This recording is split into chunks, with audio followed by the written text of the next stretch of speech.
Bismillahirrahmanirrahim. Assalamualaikum warahmatullahi wabarakatuh.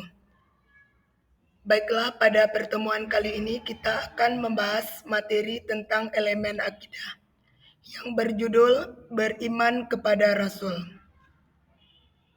Adapun tujuan pembelajaran yang akan kita capai pada pembelajaran kali ini, yang pertama menjelaskan arti iman kepada Rasul dengan benar.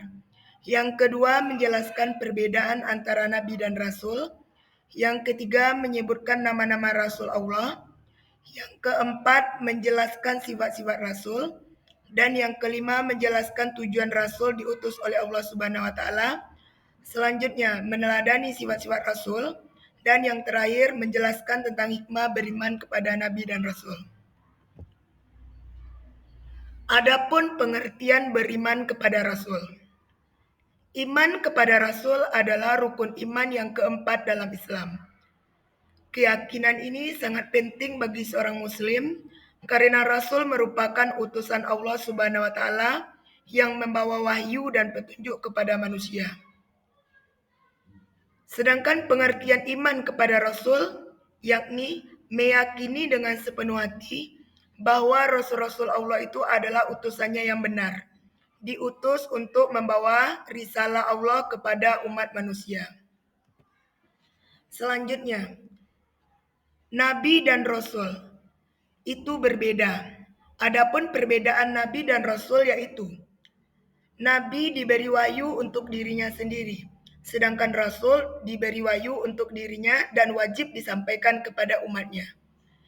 Yang kedua, Nabi tidak memiliki umat, sedangkan Rasul memiliki umat. Yang ketiga, Nabi belum tentu Rasul, namun Rasul itu sudah pasti Nabi. Yang keempat, Nabi tidak membawa syariat baru, namun Rasul membawa syariat baru. Yang kelima, jumlah dari Nabi itu kurang lebih 124.000 orang, sedangkan Rasul jumlahnya hanya 25 orang.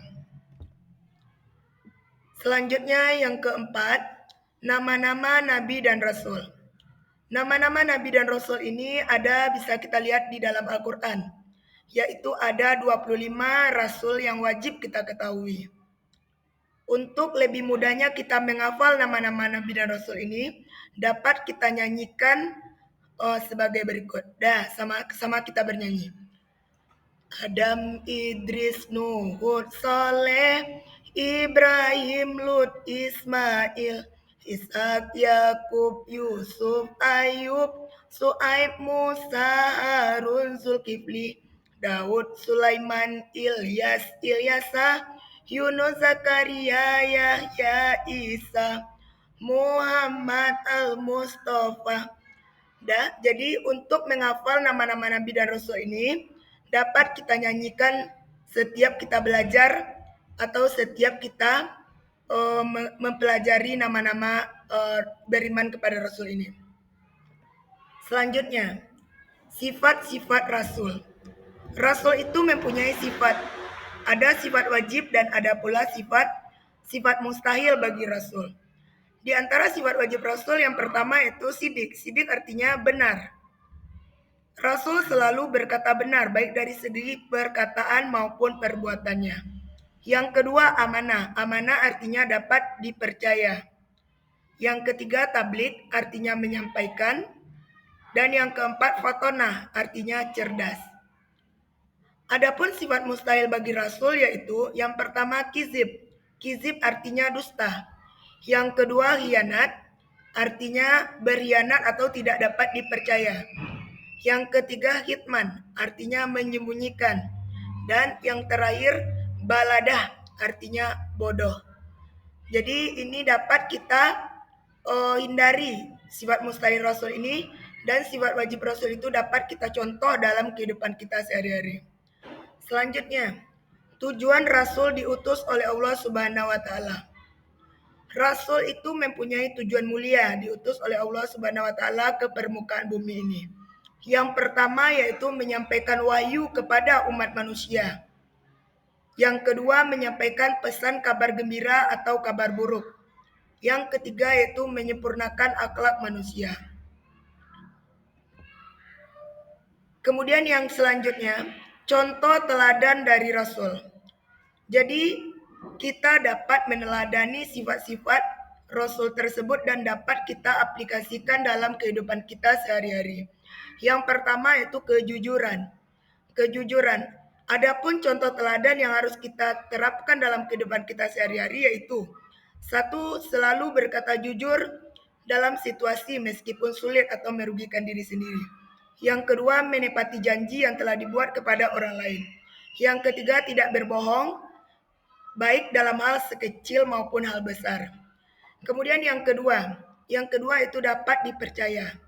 Adapun keteladanan yang dapat kita contoh, yaitu mengerjakan tugas yang diberikan oleh seorang itu dengan penuh tanggung jawab dan amanah.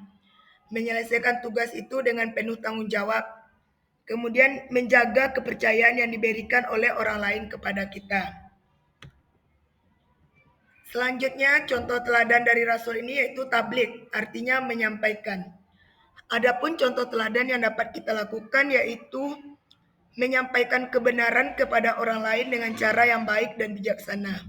Yang kedua, tidak menyembunyikan ilmu atau informasi yang bermanfaat untuk kebaikan bersama. Yang ketiga, memberikan nasihat kepada teman yang membutuhkan. Dan yang terakhir, menyebarkan informasi yang benar dan bermanfaat, serta tidak menyebarkan informasi yang hoax atau tidak benar. Selanjutnya, hikmah beriman kepada Rasul. Adapun hikmah beriman kepada Rasul ini, antara lain satu, kita akan memperoleh ketenangan hati. Karena dengan mengikuti Rasul, maka kita akan mengikuti jalan yang benar. Yang kedua, sebagai petunjuk hidup kita menjadi lebih bermakna dan terarah, sehingga sesuai dengan Al-Quran dan Sunnah. Yang ketiga yaitu perlindungan kepada Allah. Kita akan mendapatkan perlindungan dan rahmat daripada Allah, baik di dunia maupun di akhirat kelak. Dan yang terakhir yaitu kebahagiaan. Kita akan memperoleh kebahagiaan di dunia dan juga kebahagiaan di akhirat. Mungkin itu saja materi pelajaran kita pada hari ini. Mudah-mudahan bermanfaat dan dapat kita amalkan dalam kehidupan kita sehari-hari. Untuk itu, apabila ada kata-kata Ibu yang salah, Ibu mohon maaf. Ibu sudahi dengan billahi taufik wal hidayah. Assalamualaikum warahmatullahi wabarakatuh.